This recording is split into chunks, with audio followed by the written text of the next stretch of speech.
मसालों में ethylene oxide, जो एक कैंसर कारक कीटनाशक है। फंसे अधिकारियों ने 1500 किलोग्राम नकली देसी घी, 55 लीटर खराब घी एसेंस जप्त किया। हे सगळं तर सुरूच राहणार, पण एक जागरूक ग्राहक म्हणून आपण काय करू शकतो, तर घरच्या घरी करू शकतो असे 3 उपाय. तुमच्या घरी भाजीसाठी जोही मसाला तुम्ही वापरता तो चिमूटभर मसाला एका ग्लासमध्ये पाणी घेऊन त्यात सोडा. जर मसाला शुद्ध असेल तर तो पटकन तळाशी जातो आणि अशुद्ध मसाला असेल तर तो वरती तरंगतो पाण्यावर आणि रंग पण सोडतो.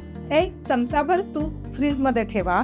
जर ते इव्हनली घट्ट झालं तर समजायचं की ते शुद्ध आहे, आणि जर त्याच्यावरती एखादा पांढरा थर दिसला किंवा अनइव्हन घट्ट झालं तर समजा अशुद्ध आहे. काचेच्या ग्लासमध्ये थोडंसं तेल टाकून ते फ्रीज मध्ये ठेवा. कोल्ड प्रेस ऑइल जे शुद्ध असतं ते इव्हनली घट्ट होतं, आणि रिफाईंड किंवा भेसळयुक्त ऑइल जर असेल तर त्याचा एक असा पांढरा ब्लॉक झालेला तुम्हाला दिसेल. मार्केटमध्ये अनेक डेअरी प्रोडक्ट, फूड प्रोडक्ट्स अशाच पद्धतीने भेसळयुक्त मिळतात.